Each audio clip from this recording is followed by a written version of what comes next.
Assalamualaikum warahmatullahi wabarakatuh. Baik, perkenalkan nama saya Nurul Dwi Arum dengan NIM PO71 320 325 10 81 dari Prodi Diploma 3 Teknologi Laboratorium Medis kelas B tingkat 1.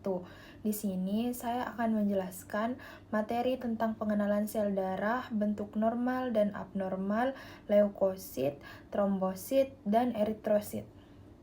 Baik, sebelum mengenal lebih jauh, mari kita pelajari tentang komponen penting dalam darah.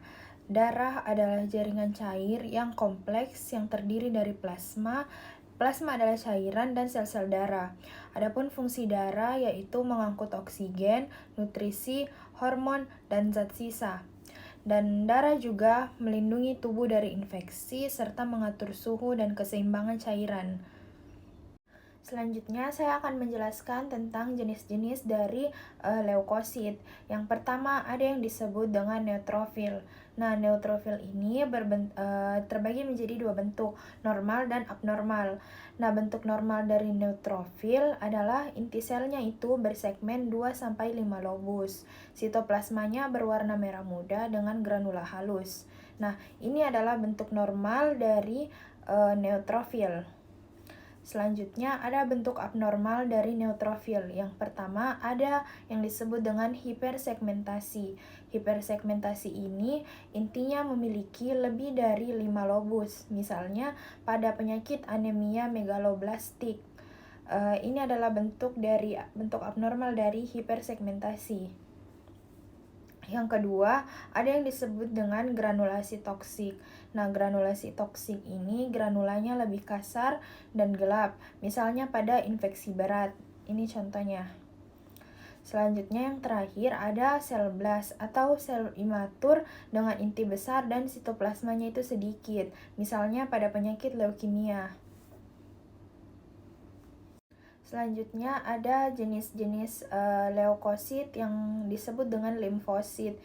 Nah, bentuk normal dari limfosit adalah intinya bulat atau sedikit berlekuk, sitoplasmanya itu berwarna biru muda, seperti ini.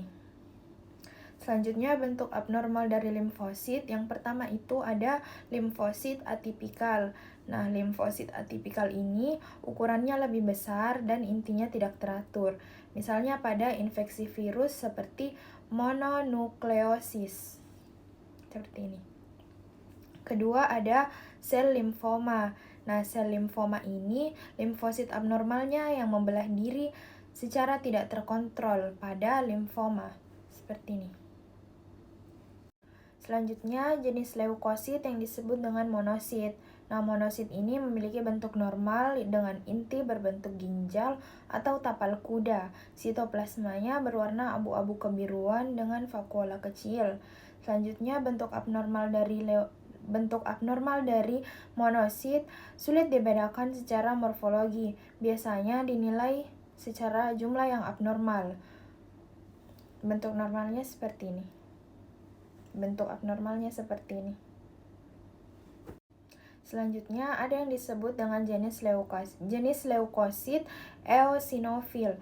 Nah, bentuk normal dari eosinofil ini intinya berlobus 2 dan sitoplasmanya itu penuh dengan granula merah oranye yang besar.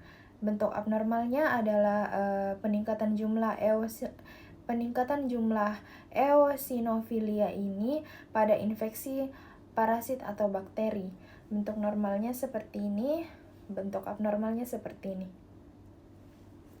Dan yang terakhir, ada yang disebut dengan basofil.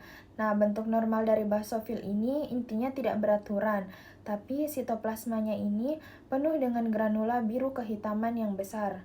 Serta bentuk abnormal dari basofil ini, peningkatan jumlah basofilianya ini jarang terjadi, dapat ditemukan dalam beberapa jenis leukemia.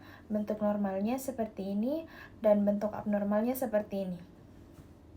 Nah, itulah tadi jenis-jenis leukosit. Selanjutnya kita akan mengenal tentang trombosit. Nah, trombosit itu adalah keping darah. Fungsi dari keping darah adalah membantu proses pembekuan darah untuk menghentikan pendarahan. Nah, Trombosit ini memiliki bentuk normal dengan fragmen sel kecilnya itu tidak berinti, serta ukurannya seragam atau serupa semuanya. Jumlahnya sekitar 150.000 sampai 450.000 mikroliter darah. Lalu, adapun bentuk normal dari trombosit seperti ini. Selanjutnya, bentuk abnormal dari trombosit terbagi menjadi 3. Yang pertama ada trombositosis. Nah, trombositosis ini jumlah trombositnya tidak terlalu tinggi, namun bisa meningkatkan resiko pembekuan darah yang tidak normal. Contohnya seperti ini. Selanjutnya, ada yang disebut dengan trombositopenia. Nah, trombositopenia ini jumlah trombositnya itu terlalu rendah dan bisa meningkatkan resiko pendarahan. Contohnya seperti ini. Dan yang terakhir ada trombosit raksasa. Trombosit raksasa ini ukurannya lebih besar daripada normal. Bisa ditemukan pada beberapa kelainan genetik. Itulah tadi jenis-jenis dari trombosit abnormal. Selanjutnya, kita akan masuk kepada pengenalan eritrosit atau sel darah merah. Nah, eritrosit atau sel darah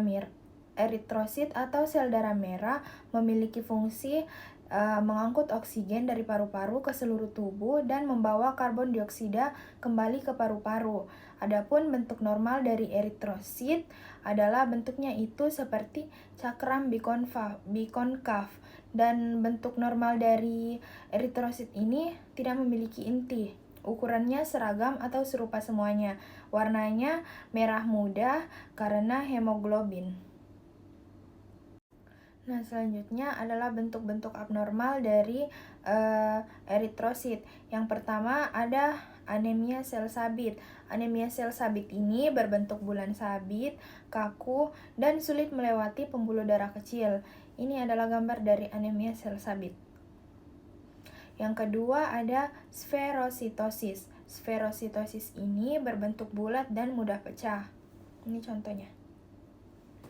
Selanjutnya ada mikrositosis. Nah, mikrositosis ini ukurannya lebih besar daripada bentuk normal dari eritrosit.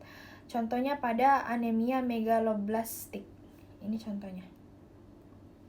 Dan yang terakhir ada polikromasia. Nah, polikromasia ini berwarna kebiruan, seperti sel darah merah muda, karena mengandung RNA, sel darah merah muda yang baru diproduksi. Itulah tadi ini adalah bentuk abnormal dari polikromasia.